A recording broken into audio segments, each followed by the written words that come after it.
V9 live TV news కి స్వాగతం. ముందుగా ముఖ్యాంశాలు.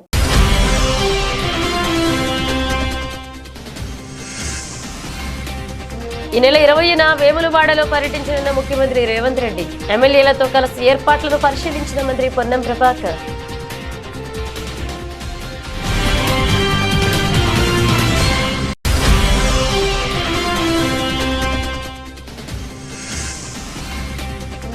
రాజేంద్రనగర్ లో కాంగ్రెస్ పార్టీకి షాక్. బీఆర్ఎస్ లో చేరిన మల్లిహాద్రి.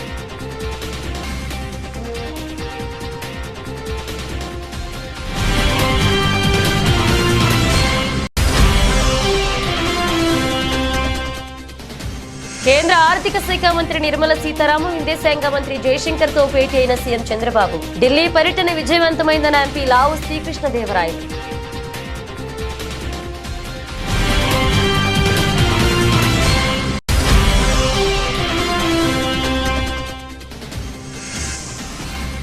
బాసర జ్ఞాన సరస్వతి అమ్మవారిని దర్శించుకున్న మంత్రి పొంగులేటి శ్రీనివాసరెడ్డి. పూర్ణకుంభంతో ఘనంగా స్వాగతం పలికిన ఆలయ అర్చకులు, అధికారులు.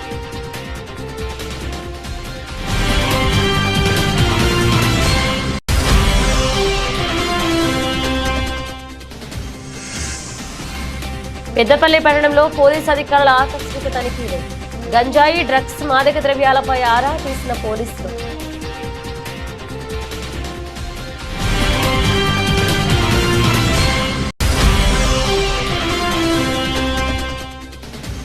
ప్రపంచ రికార్డులు బద్దలు కొట్టిన సంజు శాంసన్, దిలీప్ వర్మ. దక్షిణాఫ్రికాపై 4వ టీ20లో 200 పరుగులు భాగస్వామ్యాన్ని నెలకొల్పిన భారత బ్యాటర్.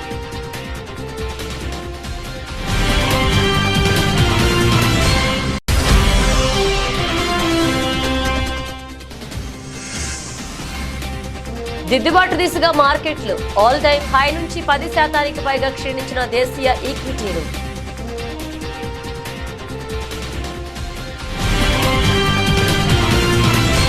రాజన్న సిరిసిల్ల జిల్లా వేములవాడలో ఈ నెల 20న ముఖ్యమంత్రి రేవంత్ రెడ్డి పర్యటన ఉన్న నేపథ్యంలో మంత్రి పొన్నం ప్రభాకర్, ప్రభుత్వ వేములవాడ ఎమ్మెల్యే ఆది శ్రీనివాస్, మానకొండూరు ఎమ్మెల్యే కవ్వంపల్ల సత్యనారాయణలు వేములవాడ ఆలయంలో చేయాల్సిన ఏర్పాట్లను పరిశీలించారు. సీఎం సందర్శించే చైర్మన్ గెస్ట్ హౌస్, శంకుస్థాపనలు, ప్రారంభోత్సవాలు చేసే ప్రాంతాలను పరిశీలించారు. ఆలయ పరిసరాలు శుభ్రంగా ఉండాలని ఆదేశించారు. సమావేశం జరిగే హాల్లో విద్యుత్ ఇబ్బందులు, అదేవిధంగా మైక్ సౌండ్ ఇబ్బందులు లేకుండా ప్రత్యేక చర్యలు తీసుకోవాలని అధికారులకు ఆదేశించారు. ముఖ్యమంత్రి రేవంత్ రెడ్డి పర్యటించే ఎన్టీఆర్ అతిథి గృహంలో మార్పులు చేయాల్సిన అంశాలపై పలు సూచనలు చేశారు. ఇప్పటికే ముఖ్యమంత్రి పర్యటన ఖరారు నేపథ్యంలో స్వామివారికి ప్రత్యేక పూజలు చేసే ప్రాంతాలు తదితర వాటిపై సూచనలు చేశారు. ముఖ్యమంత్రి పర్యటించే ప్రాంతాలపై ప్రత్యేక భద్రతా చర్యలు చేపట్టాలని జిల్లా ఎస్పీ అఖిల్ మహాజన్ మంత్రి పొన్నం ప్రభాకర్ ఆదేశించారు. ముఖ్యమంత్రి పర్యటన ఎక్కడా ఇబ్బందులు లేకుండా చూడాలని ఈవో అధికారులకు ఆదేశించారు. సమయం తక్కువ ఉన్నందున త్వరితగిన పనులు పూర్తి చేయాలన్నారు. ఆలయంలో సూచనలు చేసే విధంగా బోర్డులు ఏర్పాటు చేయాలన్నారు. సమావేశంలో పాల్గొన్నారు సిరిసిల్ల జిల్లా కలెక్టర్ సందీప్ కుమార్ జా, ఎస్పీ అఖిల్ మహాజన్, ఆలయ ఇతర అధికారులు పాల్గొన్నారు. ప్రభుత్వం ఒక సంవత్సరం పూర్తి చేసుకుంటా ఉన్నది. చారిత్రాత్మకంగా జరిగినటువంటి అనేకమైనటువంటి కార్యక్రమాలు. తెలంగాణ ఏర్పడ్డ నాడు ధనిక రాష్ట్రంగా ఏర్పడ్డ తెలంగాణ 10 సంవత్సరాల పరిపాలన తర్వాత 7.5 లక్షల కోట్ల అప్పుతోటి ఈరోజు మాకు ప్రజలు అధికారం వచ్చింది. ఈ యొక్క సందర్భంలో ఎటువంటి భూములు అమ్మకుండా, ఏవి కూడా ఇంత కొత్త కార్యక్రమం చేయకుండా 1వ తారీఖు జీతాలు ఇవ్వడం కావచ్చు, ఇవాళ ఆర్టీసీలో ఉచితంగా మహిళలకు బస్సు సౌకర్యం కలిగజేయడం కావచ్చు, 200 యూనిట్ల ఉచిత విద్యుత్ దాదాపు 70 నుంచి 80% మందికి ప్రజలకు అందుతూ ఉన్నటువంటి 200 యూనిట్ల ఉచిత విద్యుత్ కావచ్చు, 500 గ్యాస్ సిలిండర్ కావచ్చు, 5 లక్షల నుంచి 10 లక్షల రూపాయల ఆరోగ్యశ్రీ కావచ్చు, అన్నిటికంటే ఎక్కువగా రైతు రుణమాఫీ 1 లక్ష రూపాయలు మాఫీ చేయడానికి 5 సంవత్సరాల్లో 5-6 కిస్తులు తీసుకున్నటువంటి పరిస్థితి. అటువంటిది చారిత్రాత్మకంగా 2 లక్షల రూపాయల రుణమాఫీ అయింది. కొంతవరకైనా కుటుంబపరమైనటువంటి గ్రూపింగ్ లేని వాళ్ళ వివరాలు కూడా తీసుకోబడ్డాయి. వాళ్ళందరికీ నెలలోపు క్లియర్ చేయడం జరుగుతుంది. మిగతా 2 లక్షల పై ఉన్నటువంటి వాళ్ళకు సంబంధించి వాస్తవంగా మేము 2 లక్షల లోపల రుణమాఫీ చేస్తామని చెప్పినాం. కానీ పైన వాళ్ళకు సంబంధించిన విషయంలో కూడా ప్రభుత్వం ఆలోచన చేస్తుంది. ఆ పైన డబ్బులు కట్టించి 2 లక్షలు మాఫీ చేయాలని. ఆర్థికపరమైన ఇబ్బందుల వల్ల ఇది జరుగుతుందని ప్రజలు కూడా తెలుసు. తప్పకుండా రైతులకు అండగా నిలబడుతుంది. అదేవిధంగా కొనుగోలుకు సంబంధించిన విషయాల కూడా ఎప్పటికప్పుడు రైతులు రైస్ మిల్లర్లు కూడా కొంత ఇబ్బందికర పరిస్థితుల్లో ఉన్నప్పుడు కూడా వారి డిఫాల్ట్ లేని వాళ్ళందరికీ కూడా ప్యాడీ ప్రొక్యూర్మెంట్ ఛాన్స్ ఇచ్చి ఈరోజు కొనుగోలు ప్రక్రియ చేస్తూ ఉంది. కానీ కొంతమంది డిఫాల్టర్లుగా ఇవ్వాలని కూడా 20,000 కోట్లు రైతుల ధాన్యాన్ని కొనుగోలు చేసిన పైసలు ప్రభుత్వం చెల్లించినటువంటి ధాన్యం మిల్లర్ దగ్గర పెట్టుకొని ధాన్యము డబ్బు కట్టకుండా ఉన్నటువంటి సొమ్ము 20,000 కోట్లు. ఆ డిఫాల్టర్లకు ప్రభుత్వం అనేక సందర్భాల్లో సామధాన భేద దండ అన్నట్టుగా అనేక రకాలుగా డబ్బు కట్టమని చెప్తా ఉంది. వారికి ఈసారి రైతుల ధాన్యాన్ని ఇవ్వటం లేదు. వారి వృత్తిపరంగా కూడా ఇబ్బంది వస్తుంది. మీరు రైతుల యొక్క ధాన్యాన్ని కొనుగోలు చేసే ప్రక్రియ. కాంగ్రెస్ ప్రభుత్వం విద్యకు పెద్దపీట వేస్తుందని మంత్రి పొంగులేటి శ్రీనివాసరెడ్డి అన్నారు. ప్రముఖ పుణ్యక్షేత్రమైన బాసర జ్ఞాన సరస్వతి అమ్మవారిని మంత్రి పొంగులేటి శ్రీనివాసరెడ్డి శనివారం దర్శించుకున్నారు. ఆలయ అర్చకులు అధికారులు పూర్ణకుంభంతో ఘనంగా స్వాగతం పలికారు. అనంతరం ఆలయంలో ప్రత్యేక పూజలు నిర్వహించారు. అర్చకులు వీరికి తీర్థ ప్రసాదాలను అందజేసి ఆశీర్వదించారు. వారి వెంట పార్టీ నాయకులు అధికారులు పలువురున్నారు. 150 కోట్లతో పేద పిల్లలు కూడా ధనికులు పిల్లలు ఎక్కడైతే కార్పొరేట్ ప్రైవేట్ సెక్టార్లో చదువుకుంటారో దానికి దీటుగా గవర్నమెంట్ సెక్టార్లో కూడా కాలేజీలు ఏర్పాటు చేసి వారిని అన్ని వసతులు ఇంటర్నేషనల్ స్టాండర్డ్స్లో అన్ని వసతులు ఏర్పాటు చేసే కార్యక్రమానికి శ్రీకారం చుట్టారు. ఈ బాసర టెంపుల్కి సంబంధించి అంటే సరస్వతి తల్లి అంటే ప్రతి ఇంట్లో ప్రతి బిడ్డకి జ్ఞానోదయం కలిగించే విధంగా ఆ అమ్మవారు దీవెనలు ఆశీస్సులు రాష్ట్ర ప్రజలందరికీ ఉండాలని ఈ గుడికి సంబంధించిన అభివృద్ధికి సంబంధించిన విషయాల గురించి కూడా స్థానిక ప్రముఖులు చాలామంది గత ప్రభుత్వంలో ఏ రకంగా నిర్లక్ష్యానికి గురైందో చెబుతూ ఈ ప్రభుత్వం అన్ని రంగాల ముందుకు తీసుకెళ్లే దాంట్లో ఈ గుడిని కూడా అభివృద్ధి చేయాలని వారు తెలియజేయడం జరిగింది. తప్పకుండా గౌరవ ముఖ్యమంత్రి గారితో ఒకసారి సంప్రదించి భద్రాచలంలో ఏ రకంగా అయితే అభివృద్ధి చేయాలి అని అనుకుంటుందో ఈ ప్రభుత్వం ప్రఖ్యాతి చెందిన ఈ సరస్వతి అమ్మవారి టెంపుల్ ఏదైతే బాసర్లో ఉందో ఈ టెంపుల్ను కూడా అభివృద్ధి చేసే దాంట్లో ఈ ప్రభుత్వం ముందంజలో ఉంటుందని మనస్ఫూర్తిగా తెలియజేసుకుంటూ మరొక్కసారి అమ్మవారి కటాక్ష తెలంగాణ ప్రజలు తెలంగాణ బిడ్డల మీద ఉండి ఆ సరస్వతి తల్లి మంచిగా ఈ బిడ్డల్ని దీవించాలని మనస్ఫూర్తిగా కోరుకుంటున్నాను. తెలంగాణలో కాంగ్రెస్ పార్టీ చతికిల పడిపోతుంది. 6 గ్యారెంటీలను అమలు చేయకపోవడం, ఇచ్చిన హామీలు నెరవేర్చకపోవడంలో కాంగ్రెస్ నాయకులు కార్యకర్తలు ఆ పార్టీ అధినాయకత్వం మీద గుర్రుగా ఉన్నారు. కాంగ్రెస్ పార్టీ మనుగడ కష్టమేనని భావిస్తున్న హస్తం నాయకులు కారెక్కేందుకు సిద్ధమవుతున్నారు. కేసీఆర్ అంటే ఒక వ్యక్తి కాదు, బీఆర్ఎస్ అంటే ఒక సామాన్య శక్తి కాదు అని బీఆర్ఎస్ వర్కింగ్ ప్రెసిడెంట్ కేటీఆర్ పేర్కొన్నారు. ఇవాళ బీఆర్ఎస్ పార్టీకి పల్లెల్లో పట్టణాల్లో లక్షలాది మంది కార్యకర్తలు ఉన్నారని కేటీఆర్ తెలిపారు. రాజేంద్రనగర్ నియోజకవర్గంలోని పలువురు కాంగ్రెస్ నేతలు బీఆర్ఎస్ పార్టీలో చేరిన సందర్భంగా కేటీఆర్ మాట్లాడారు. మనం గెలిపించిన వాళ్ళు అప్పుడప్పుడు మన వాళ్ళు అనుకునే వాళ్ళు మనం మోసం చేయొచ్చు, వాళ్ళు తప్పు చేయొచ్చు. కానీ ఇందాక తమ్ముడు కార్తీక్ చెప్పినట్టు తప్పకుండా పశ్చాత్తాపపడే రోజు, బాధపడే రోజు. పెద్దలు అప్పుడెప్పుడో చెప్పినట్టు రాజకీయాల్లో హత్యలు ఉండవు, ఆత్మహత్యలు మాత్రమే ఉంటాయి. అందుకే మీరు గెలిపించిన మీ ఎమ్మెల్యే గారు ఆత్మహత్య చేసుకున్నాడు తప్ప మీరు తప్పు చేయలేదు. ఆయన పోయినా ఏమి కాదు పార్టీకి అని చెప్పి ఇవాళ పార్టీని మణికొండలో కావచ్చు, నార్సింగిలో కావచ్చు, బండ్లగూడలో కావచ్చు, శంషాబాద్లో కావచ్చు బ్రహ్మాండంగా కాపాడుకుంటూ ఎక్కడికక్కడ అద్భుతంగా నడుపుతున్న పోరాట పటిమను ప్రదర్శిస్తున్న మా నాయకులు మొత్తానికి హృదయపూర్వకంగా ధన్యవాదాలు. నేను మీతో అక్కడ ఉన్న ఒక మల్లయ్య గారి ఇల్లేమో అల్లకెళ్ళి మురికి నీరు వస్తుంది, బఫర్ జోన్లో ఉన్నది, మూసి చెడిపోతుంది, కాబట్టి మల్లయ్య ఇల్లు కూలగొట్టాలి. మరి నేను అడుగుతా ఉన్నా ముఖ్యమంత్రి, మల్లయ్య ఇల్లు కూలగొడతావు, మరి రేపు బఫర్ జోన్లో నువ్వే ఒక పెద్ద రియల్ ఎస్టేట్ కంపెనీకి వాడికి ఇచ్చి వాడు మాల్ కడతాడు, మల్లయ్య ఇల్లు కూలగొట్టి మాల్ కడతాడు. మల్లయ్య ఇంట్లోకి వెళ్ళేమో మురికి నీరు వస్తుంది, మాల్లోకి వెళ్ళేమో సుగంధం వస్తుందా? మాల్లో కూడా అదే మురికి నీరు కదా వచ్చేది. ఇంకా మల్లయ్య ఇంట్లోకి వెళ్ళి వచ్చిన దానికంటే 1000 రెట్లు ఎక్కువ వస్తుంది. కానీ అది బాగట, ఇది బాగా కాదంట.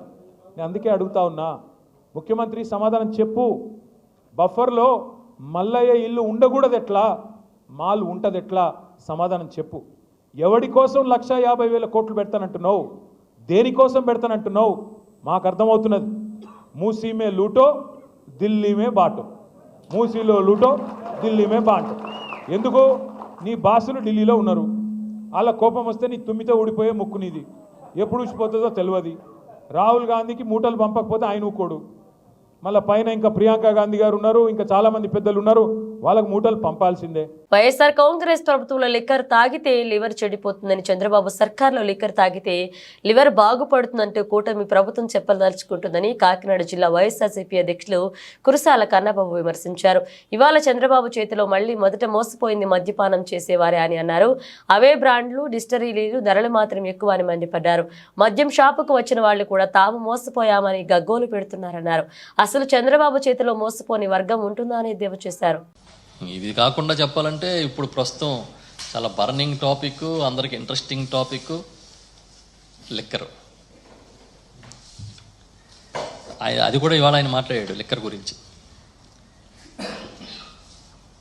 అద్భుతం అంట, అమోఘం అంట.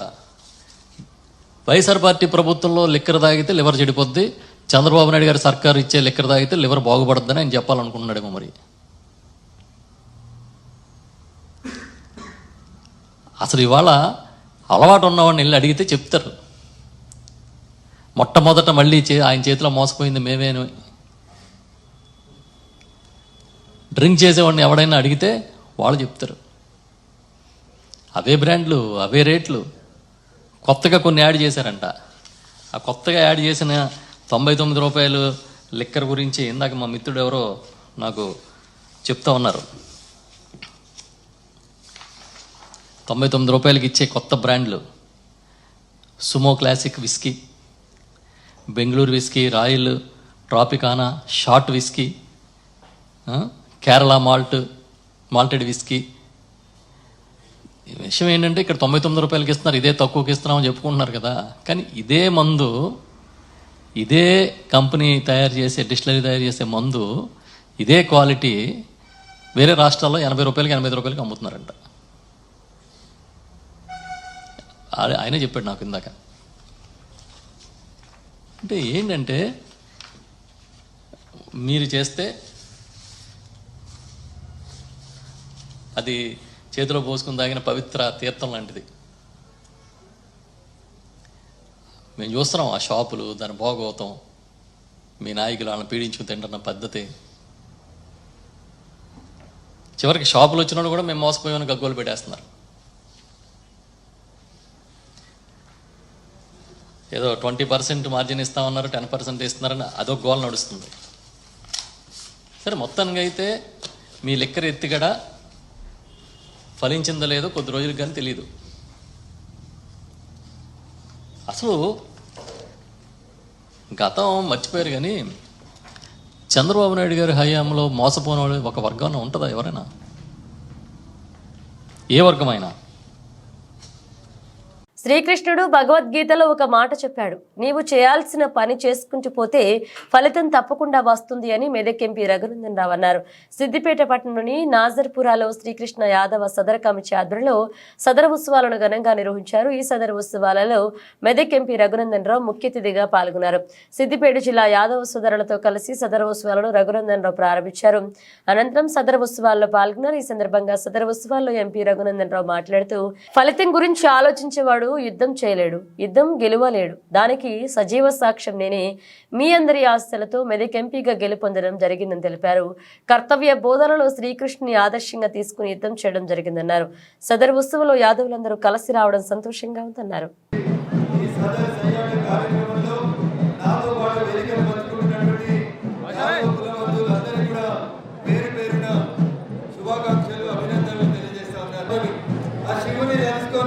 తల్లులందరూ కూడా దీపారాధన చేస్తున్నటువంటి తరుణంలో సదర్ సయ్యాట పేరిట సోదరుడు భాషా శ్రీకాంత్ యాదవ్ ఏర్పాటు చేసినటువంటి ఈ కార్యక్రమంలో సిద్దిపేటలో ఉన్నటువంటి యాదవ కుల బాంధవులందరూ కూడా ఒక చోటికి రావడం అనేది నిజంగా అభినందించాల్సినటువంటి విషయం. చిన్నారి సోదరిమణులతో, చిన్నారి చెల్లెళ్లతో సహా మొదలుకుంటే అందరు యువకులు, పెద్దవారు కూడా ఈ కార్యక్రమంలో పాల్గొంచుకుంటూ ఉన్నారు. ప్రపంచానికి మార్గదర్శనమైనటువంటి ఒకే ఒక పుస్తకం భగవద్గీత అని చెప్తారు. ఆ భగవద్గీతలో మనం ఎట్లుండాలి, మన కర్తవ్యం ఏంటి, యుద్ధం చేయాల్సి వచ్చినప్పుడు ఎవరి మీదనైనా ఎట్లా చేయాలి అనే కర్తవ్య బోధన చేసి అర్జునుడిని మహాభారతంలో ముందుండి నడిపించింది ఎవరు? ఎవరే? ఎవరు? శ్రీకృష్ణ భగవానుడు. ఎవరి కులదైవం? మీరందరూ ఇంత అమాయకంగా ఉన్నారనే యాదవ్ కుల ప్రాశస్త్యం గురించి సిద్దిపేటలో కూడా ఒకసారి చర్చ పెడదామని చెప్పి మా యాదవ్ బంధువులు అందరూ కూడా కలిసి ఈ రోజు ఈ కార్యక్రమాన్ని ఏర్పాటు చేసిండ్రు. ఎవరో ఒకరు ముందుకు రావాలి కాబట్టి భాషా శ్రీకాంత్ కూడా ముందుకు వచ్చిండు. తమ్మునికి సపోర్ట్ గా ఈ పక్కన శ్రీనివాస్ ఇంకా ఈ కాలనీలో ఉన్నటువంటి అనేక మంది యాదవ్ సోదరులు నిలబడ్డారు. మీకు అందరికీ కూడా మరొకసారి మనస్ఫూర్తిగా శుభాకాంక్షలు, అభినందనలు తెలియజేస్తూ శ్రీకృష్ణుడు భగవద్గీతలో ఒక మాట చెప్తాడు, ఫలితం ఏంటనేది పక్కన పెట్టు. నువ్వు చేయాల్సిన పని నువ్వు చేసుకుంటూ ముందుకు పోతా ఉంటే ఫలితం తప్పకుండా వస్తుంది అని చెప్తాడు. ఫలితం గురించి భయపడిన వాళ్ళు, ఫలితం ఇట్లుంటుందా అట్లుంటుందా అని ఆలోచించిన వాళ్ళు ఎవరు కూడా యుద్ధం చేయలేరు, యుద్ధం గెలవలేరు. దానికి సజీవ తార్కాణం మీ ముందు నిలబడేటువంటి మీ రఘునందన్. మీ అందరి ఆశీస్సులతో మే 13వ తారీఖు రోజు మీరందరూ ఓట్లు వేసి పంపిస్తే చాలా సంవత్సరాల తర్వాత మెదక్ పార్లమెంట్ గడ్డ నుంచి కమలం గుర్తు మీద నన్ను గెలిపించింది. కర్తవ్య బోధనలో ఆ శ్రీకృష్ణుడిని ఆదర్శంగా తీసుకొని యుద్ధం చేయాలన్నప్పుడు అర్జునుడిని ఆదర్శంగా తీసుకొని గాంధీవాన్ని సంధించి ముందుకు పోతే విజయం 5 ఉన్న పాటల వైపే కనబడి. ఢిల్లీలో బీఆర్ఎస్ బీజేపీ దోస్తీ అందరికీ తెలుసు అని, గల్లీలో మాత్రం కుస్తీ పట్టినట్లుగా నటిస్తున్నారని కాంగ్రెస్ పార్టీ ఎమ్మెల్యే అనిల్ కుమార్ రెడ్డి అన్నారు. మూసీలో 3 నెలలు ఉండాలని బీజేపీ బీఆర్ఎస్ నాయకులకు మా సీఎం రేవంత్ రెడ్డి సవాల్ విసిరారని, సీఎం 3 నెలల సవాల్ విసిరితే కిషన్ రెడ్డి ఒక నైట్ మూసీలో ఉంటారని అంటున్నాడని ఎద్దేవా చేశారు. నిర్మాణాత్మక ప్రతిపక్షంగా బీజేపీ వ్యవహరించారని, రాజకీయాలు వద్దని హితవు పలికారు. కేంద్ర మంత్రి కిషన్ రెడ్డి గారు హైదరాబాద్లో మాట్లాడుతూ మరి మూసి వద్దే మేము అక్కడనే భోజనం చేసి అక్కడనే వండుకుంటాం, రేవంత్ రెడ్డి గారి సవాల్ను స్వీకరిస్తున్నామని కిషన్ రెడ్డి గారు మాట్లాడారు. రేవంత్ రెడ్డి గారు మా ముఖ్యమంత్రి గారి సవాల్ ఏంటంటే 3 నెలలు మీరు మూసి నది పరివాహకంలో అక్కడనే ఉండండి, అక్కడ ఉండి అక్కడ ఉండగలుగుతామని మీరు చెప్తే, మీరు మంచిగా సంతోషంగా ఉన్నారని చెప్పగలిగితే, మా ముఖ్యమంత్రి గారు ఏమన్నారు, సరే మీరంతా మంచిగానే ఉన్నారు కాబట్టి ప్రధాన ప్రతిపక్షాలు చెప్తున్నాయి కాబట్టి మేము మూసి ఓకే ప్రక్షాళన పునరుజ్జీవ కార్యక్రమం చేయాల్సిన అవసరం లేదు అనేది నిర్ణయం తీసుకుందాము అని కూడా ముఖ్యమంత్రి రేవంత్ రెడ్డి గారు అన్నారు. కానీ సవాలు 3 నెలలు అంటే మీరేం చేస్తున్నారు, మీరు ఒక్కరోజు ఆడనే భోజనం చేసి ఆడనే వండుకుంటామన్నారు. అంటే ఒక్కరోజు కాదు కిషన్ రెడ్డి గారు, మా సవాలు 3 నెలలు అక్కడనే ఉండాలనేది మా సవాల్. సరే, ఇప్పుడు ఇది సవాళ్ళకు సంబంధించింది కాదు, ఇది ఈ ప్రాంత ప్రజలది. నల్లగొండ, ఉమ్మడి నల్లగొండ జిల్లా ప్రజల సమస్య, రైతుల సమస్య, కుల వృత్తుల వాళ్ళ సమస్య, మత్స్యకారుల సమస్య, రజకుల సమస్య, నేతన్నల సమస్య, రైతు కూలీల సమస్య, కాలుష్యమైన నీళ్లు ఈ ప్రాంతం గుండా పోతుంటే అనేక మంది ఏండ్ల నుంచి దశాబ్దాల నుంచి ఇబ్బంది పడుతుంటే దీన్ని రాజకీయం చేయకండి అని పదే ఉమ్మడి నల్గొండ జిల్లా వాసులు మొత్తుకుంటున్నారు. హైదరాబాద్ లో మూసీ నదీ పరివాహక ప్రాంతం వెంబడి కూడా లక్షలాది మంది బతుకుతున్నారు. తెలంగాణ ప్రతి ఇంటి నుంచి కూడా హైదరాబాద్ లో ఎవరో ఒకరు ఉంటారు. ఇంతమంది లక్షలాది మంది, కోట్లాది మంది ఇబ్బంది పడుతుంటే దీని మీద మా ముఖ్యమంత్రి అనేక పార్టీలు అందరూ కూడా మాట్లాడినరు. ఈరోజు చేస్తామంటే దీన్ని రాజకీయం చేసే కార్యక్రమం చేస్తారు. కిషన్ రెడ్డి గారు, ఈరోజు మా సవాలు 3 నెలలు అక్కడ ఉండాలనే సవాలు.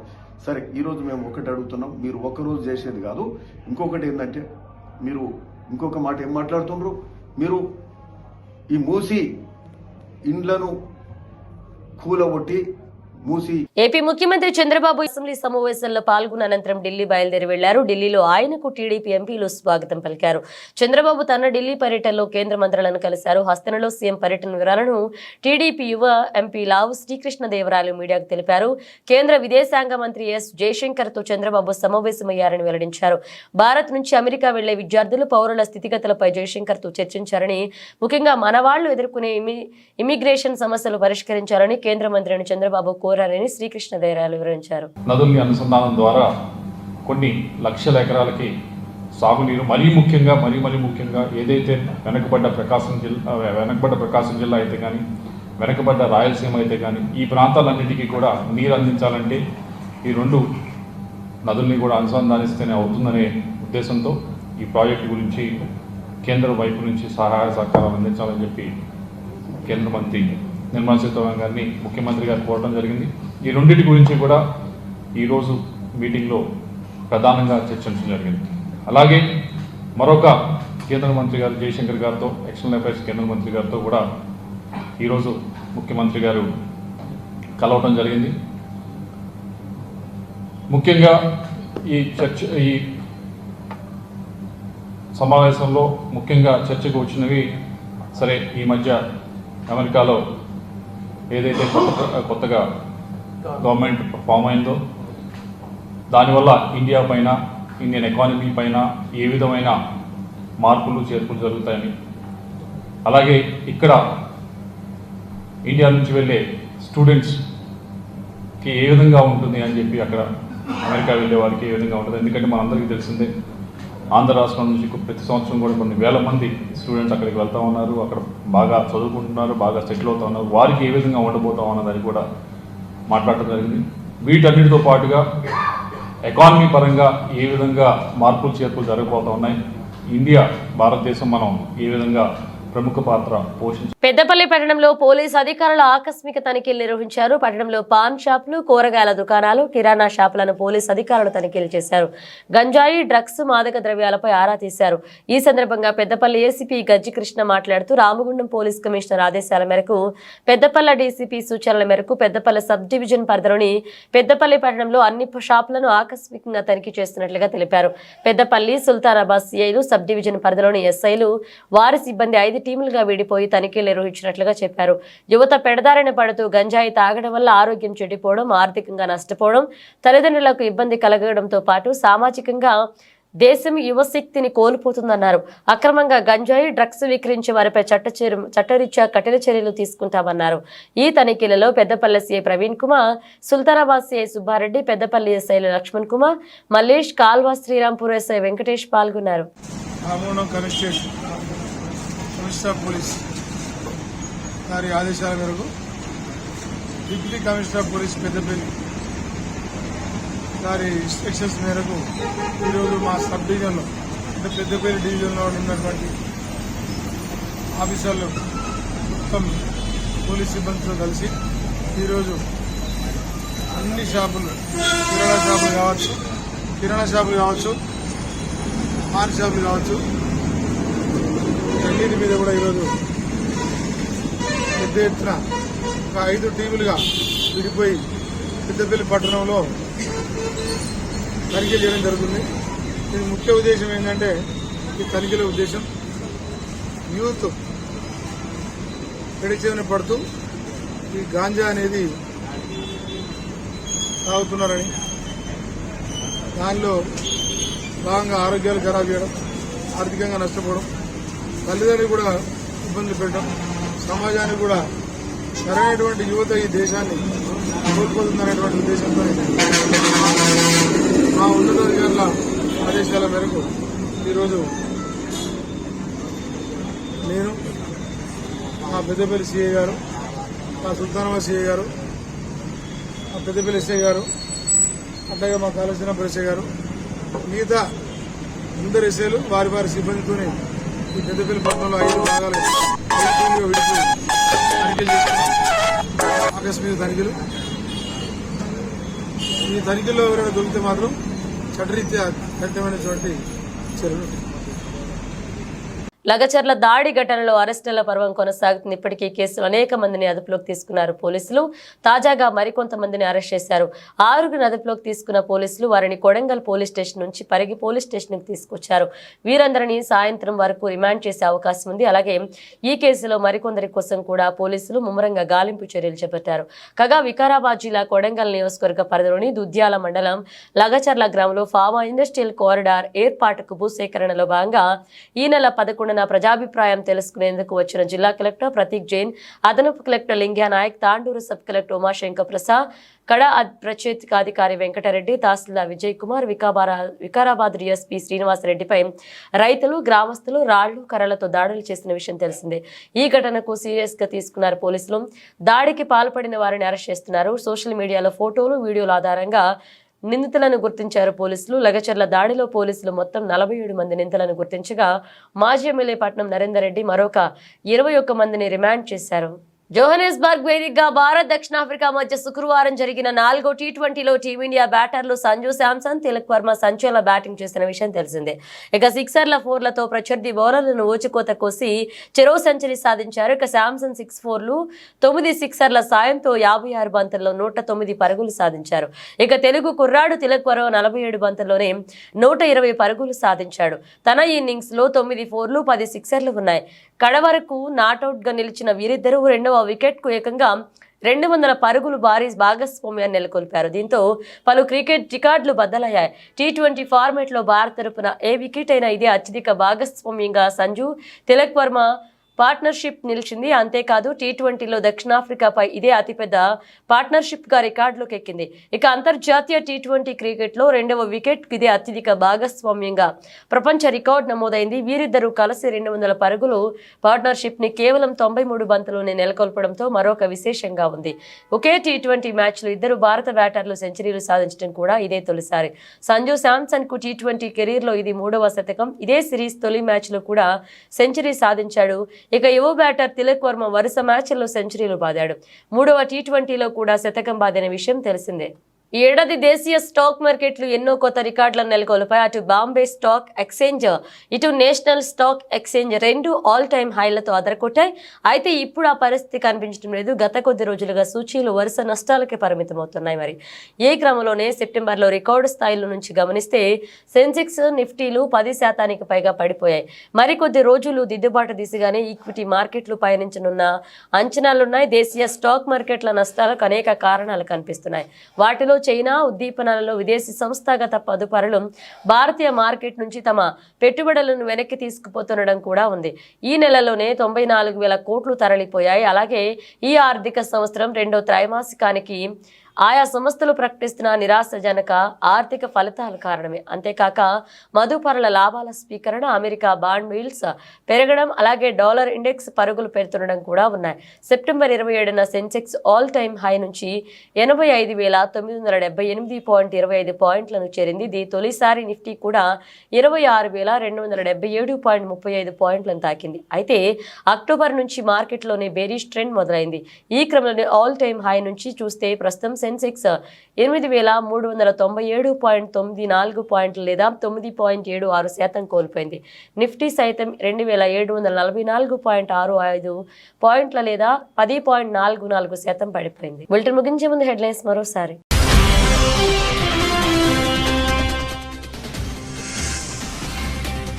ఈ నెల 20న వేములవాడలో పర్యటించనున్న ముఖ్యమంత్రి రేవంత్ రెడ్డి. ఎమ్మెల్యేలతో కలిసి ఏర్పాట్లను పరిశీలించిన మంత్రి పొన్నం ప్రభాకర్.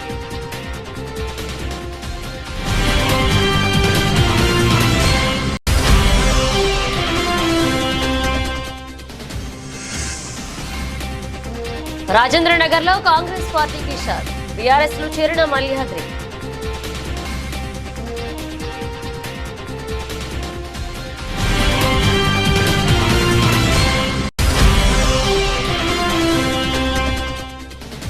కేంద్ర ఆర్థిక శాఖ మంత్రి నిర్మలా సీతారామన్ విదేశాంగ మంత్రి జయశంకర్ తో భేటీ అయిన సీఎం చంద్రబాబు. ఢిల్లీ పర్యటన విజయవంతమైందన్న ఎంపీ లావు శ్రీకృష్ణదేవరాయలు.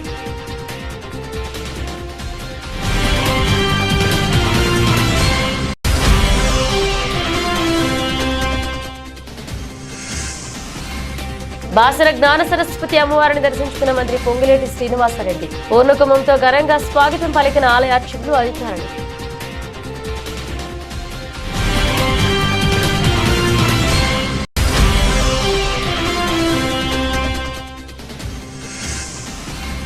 పెద్దపల్లి పట్టణంలో పోలీసు అధికారుల ఆకస్మిక తనిఖీలు.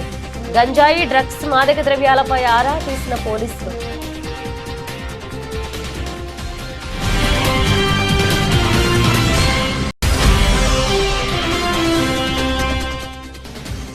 ప్రపంచ రికార్డులు బద్దలు కొట్టిన సంజు శాంసన్, తిలక్ వర్మ. దక్షిణాఫ్రికాపై 4వ టీ20లో 200 పరుగులు భాగస్వామ్యాన్ని నెలకొల్పిన భారత బ్యాటర్.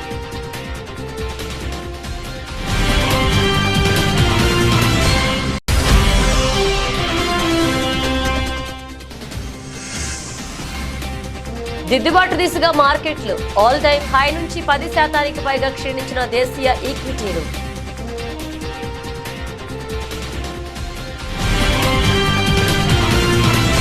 ఇవి బులెటిన్ అప్డేట్స్. మన అప్డేట్స్ తో మళ్ళీ కలుద్దాం.